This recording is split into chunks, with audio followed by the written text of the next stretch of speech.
हर हर महादेव मित्रों, आप सभी लोगों को हरतालिका तीज की हार्दिक शुभकामनाएं।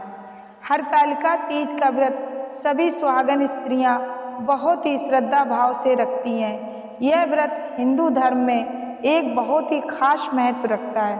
हरतालिका तीज का व्रत भाद्रपद माह के शुक्ल पक्ष तृतीया तिथि को हरतालिका तीज का व्रत किया जाता है। इस व्रत को करने से भगवान शिव और माता पार्वती का आशीर्वाद प्राप्त होता है और जीवन के सभी कष्ट दूर होते हैं। हरतालिका तीज का पर्व भगवान शिव और माता पार्वती के अटूट रिश्तों को ध्यान में रखकर किया जाता है। इस दिन महिलाएं 16 श्रृंगार करके पूजा अर्चना करती हैं और अखंड सौभाग्य का आशीर्वाद प्राप्त करती हैं। साथ ही हरतालिका तीज की कथा सुनती हैं। हरतालिका तीज के कथा सुनने व पढ़ने से भगवान शिव और माता पार्वती का आशीर्वाद प्राप्त होता है और सुख, शांति और समृद्धि में वृद्धि होती है।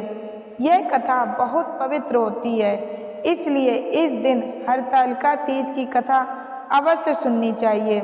व्रत के संपूर्ण फलों की प्राप्ति के लिए भगवान भोलेनाथ और माता पार्वती की इस पावन कथा को अंत तक जरूर सुने, बीच में अधूरा बिल्कुल न छोड़ें और कमेंट बॉक्स में हर हर महादेव जरूर लिखें। चलिए अब आप सभी लोगों को हरतालिका तीज की कथा सुनाते हैं।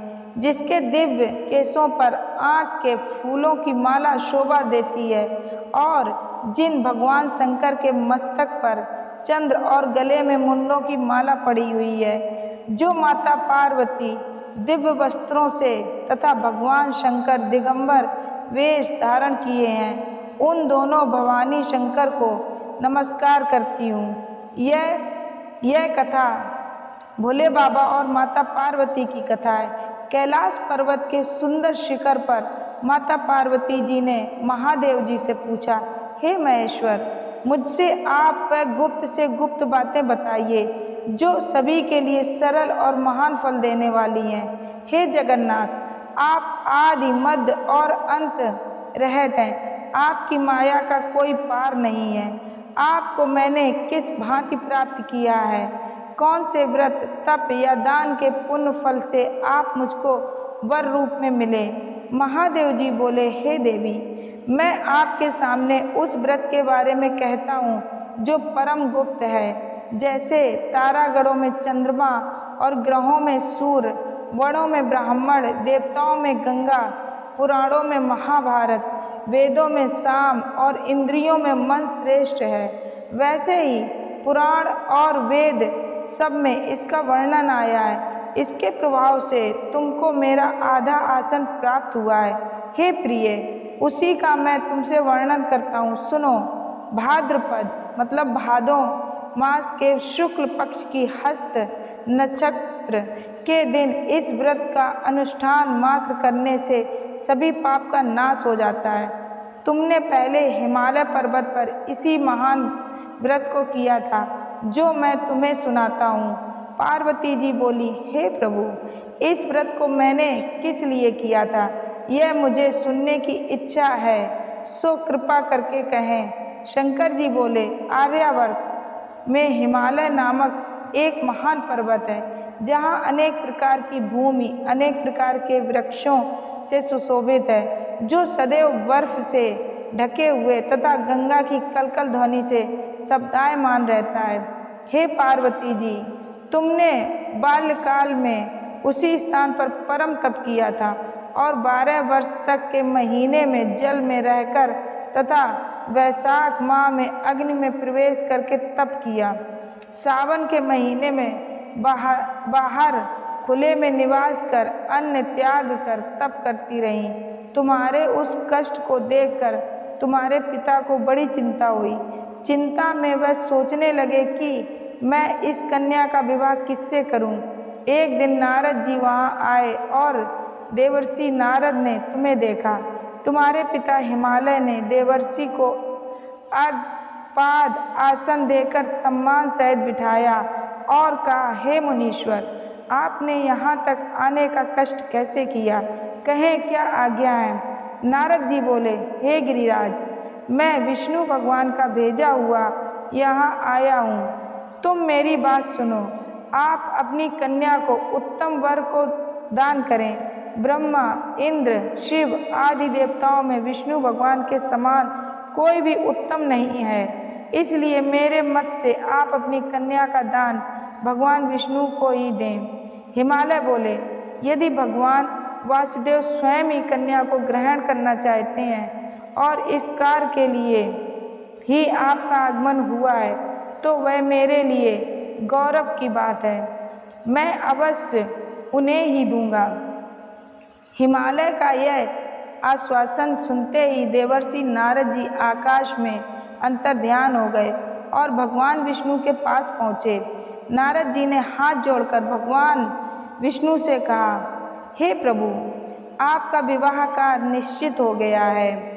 इधर हिमालय ने पार्वती जी से प्रसन्नता पूर्वक कहा, हे पुत्री, मैंने तुमको गरुड़ ध्वज भगवान विष्णु को अर्पण कर दिया है। पिता के इन वाक्यों को सुनते ही पार्वती जी अपनी सहेली के घर गईं और पृथ्वी पर गिरकर अत्यंत दुखित होकर विलाप करने लगीं। उनको विलाप करते हुए देखकर सखी बोली, हे देवी, तुम किस कारण से दुखी हो, मुझे बताओ। मैं अवश्य ही तुम्हारी इच्छा पूरी करूँगी। पार्वती बोली, हे सखी, सुन, मेरी जो मन की अभिलाषा है सुनाती हूँ। मैं महादेव जी को वरण करना चाहती हूँ। मेरे इस कार्य को पिताजी ने बिगाड़ना चाहा है, इसलिए मैं निसंदेह इस शरीर का त्याग करूँगी। पार्वती के इन वचनों को सुनकर सखी ने कहा, हे देवी, जिस वन को तुम्हारे पिताजी ने न देखा हो, तुम वहाँ चली जाओ। तब देवी पार्वती अपनी सखी का यह वचन सुन ऐसे ही वन को चली गई। पिता हिमालय ने तुमको घर पर न पाकर सोचा कि मेरी पुत्री को कोई देव, दानव अथवा किन्नर हरण करके ले गया है। मैंने नारद जी को वचन दिया था कि मैं पुत्री का भगवान विष्णु के साथ वरण करूँगा। अब यह कैसे पूरा होगा? ऐसा सोचकर वे बहुत चिंता में हो गए और मूर्छित होकर पृथ्वी पर गिर पड़े। तब सब लोग हाहाकार करते हुए दौड़े और मूर्छा दूर होने पर गिरिराज से बोले कि हमें आप अपनी मूर्छा का कारण बताओ। हिमालय बोले, मेरे दुख का कारण यह है कि मेरी रत्न रूपी कन्या को कोई हरण कर ले गया, या सर्प ने काट लिया, या किसी सिंह ने मार डाला। वह जाने कहाँ चली गई, या किसी राक्षस ने मार डाला। इस प्रकार कहकर गिरिराज दुखित होकर ऐसे कांपने लगे जैसे तीव्र वायु के चलने पर कोई वृक्ष कांपता है। तत्पश्चात हे पार्वती, तुम्हें गिरिराज साथियों सहित घने जंगल में ढूंढने निकले। तुम भी सखी के साथ भयानक जंगल में घूमती हुई वन में एक नदी के तट पर एक गुफा में पहुंची। उस गुफा में तुम अपनी सखी के साथ प्रवेश कर गईं, जहां तुम अन्न जल का त्याग करके बालू का लिंग बनाकर मेरी आराधना करती रहीं। उस समय पर भाद्रपद मास की हस्त नक्षत्र युक्त तृतीया के दिन तुमने मेरा विधि विधान से पूजन किया तथा रात्रि को गीत गायन करते हुए जागरण किया। तुम्हारे उस महाव्रत के प्रभाव से मेरा आसन डोलने लगा। मैं उसी स्थान पर आ गया जहाँ तुम और तुम्हारी सखी दोनों थी। मैंने आकर तुमसे कहा, हे वरान्य, मैं तुमसे प्रसन्न हूँ। फिर तुम मुझसे वरदान मांगो। तब तुमने कहा कि हे देव, यदि आप मुझसे प्रसन्न हैं तो आप महादेव जी ही मेरे पति हो। मैं तथास्तु ऐसा कहकर कैलाश पर्वत को चला गया और तुमने प्रभात होते ही मेरी उस बालू की प्रतिमा को नदी में विसर्जित कर दिया। हे शुभे, तुमने वहाँ अपनी सखी सहित व्रत का पारायण किया। इतने में तुम्हारे पिता हिमवान भी तुम्हें ढूंढते ढूंढते उसी घने वन में आ पहुँचे। उस समय उन्होंने नदी के तट पर 2 कन्याओं को देखा तो ये तुम्हारे पास आ गए और तुम्हें हृदय से लगाकर रोने लगे। बोले, बेटी, तुम इस सिंह व्याघ्रादि युक्त घने जंगल में क्यों चली आई? तुमने कहा, हे पिता, मैंने पहले ही अपना शरीर शंकर जी को समर्पित कर दिया था, लेकिन आपने नारद जी को कुछ और बोल दिया, इसलिए मैं महल चली आई। ऐसा सुनकर हिमवान ने तुमसे कहा कि मैं तुम्हारी इच्छा के विरुद्ध यह कार्य नहीं करूँगा। तब वे तुम्हें लेकर घर को आए और तुम्हारा विवाह मेरे साथ कर दिया।